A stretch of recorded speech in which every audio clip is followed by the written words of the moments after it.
Okay, so yes on both those things. I don't trust myself. I don't Same. I don't TS. trust what my mind says.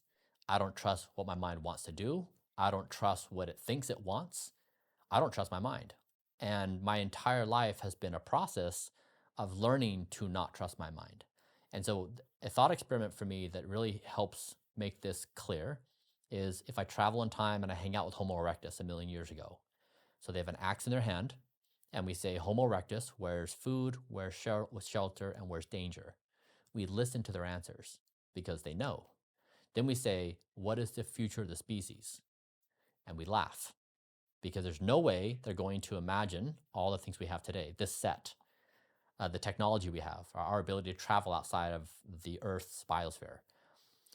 In this moment, I think it's reasonable to imagine that we are the equivalent of Homo erectus. So I wanted to play that bit of a clip. Hopefully, it won't get taken down, copyright. It might.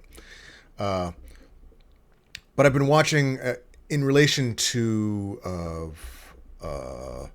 the red pill stuff and the evolutionary psychology that the red pill has grabbed onto. Rightfully so. The evolutionary psychology is, I think, a fantastic tool in being able to figure out exactly why he's right and we shouldn't trust ourselves. And I just want to do a kind of a bit of a criticism where the focus of the red pill movement is on women and how women are hypergamous and how modern technology, how Neanderthals, the primates of Homo erectus, it, women can't handle all of the attention because they didn't used to get, there used to be 150 people or so in a tribe, and you only got the attention of those around you in that group. Now, again, the red pill focuses on women being hypergamous and being able to have unlimited choices, or instead of a choice of five men from their tribe, they have they're being approached online by thousands and thousands of men, and they get the confusion of the grass is always greener on the other side. What I have now is okay, but it's just a guy. It's just him. But this guy is magic. Oh my gosh. Swipe yes on that one. And then they go to them, and then that's just a guy. And then they go, oh, okay, what about this one? So, and what I'd like to point out is men are the same. We are all still primates. And we've added a little added cognition on top of that, just enough to give us the technology to really screw up our nature. I don't think, and as he points out, we can't trust our minds. There are things that I want to do and accomplish, and then at the same time, I will binge on ice cream and alcohol and cannabis and just try and fill the void and the stress with drugs and food and whatever it is, the primal instinct, sex, food, drugs. I mean, all the things that monkeys understand affects us, and I am in it. I am super in it, and I need to really take this to heart. And I wanted to make this video to kind of maybe if all the ones and twos of people that see this also kind of recognize that we can't trust ourselves because our base instincts are pushing us towards base satisfaction. And we're at a place now where I think he's correct. Society has become powerful enough and complicated enough that it needs something more powerful and complicated and intelligent than a primate driven by base instincts. The what's the the meme or the idea, the footage of a monkey with a machine gun, a chimpanzee. You have a man or a person, a human with a machine gun. They're extremely dangerous, but logically so because they know what it is.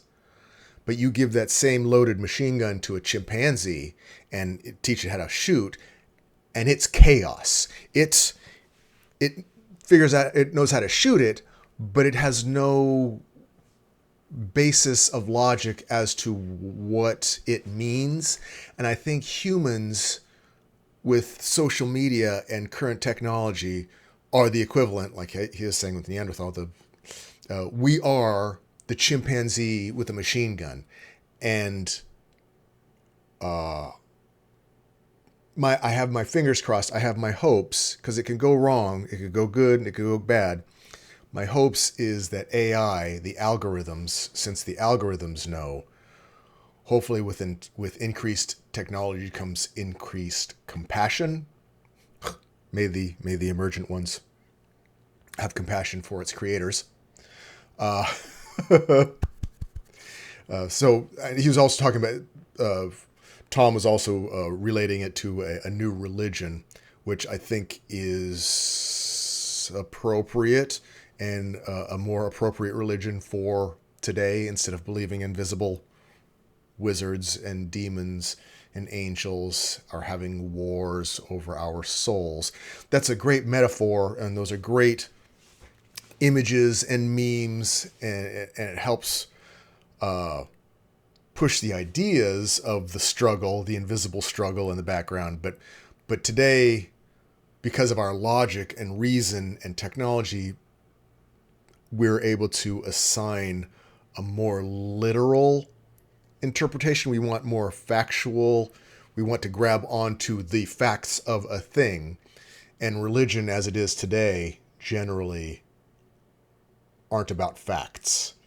And so a religion based on technology, algorithms, the ideas of a factual technology type of religion, I think is something that I would love to see more of a shift towards. But again, primates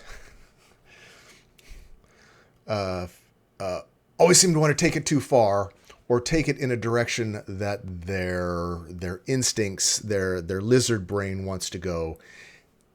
And then you get back to the chimp with a machine gun. And the other thing I wanted to bring up with the red pill stuff and women being hypergamous and having trouble with their decisions, men are dealing with the same thing. I think, especially the fresh and fit, is that who they are? Tend to be super dickish and super kind of blunt and anti-women, or super harsh against women. And I think a lot of times they're failing to look at the mirror. I mean, I feel their frustration at it, but you got to be able to look in the mirror and go, I'm suffering from the same things, just in a different way. Fingers crossed that AI is benevolent, more compassionate, and can help guide, fingers crossed, its favorite pet into the future. Thought of the day, thought of the morning. Peace, everyone.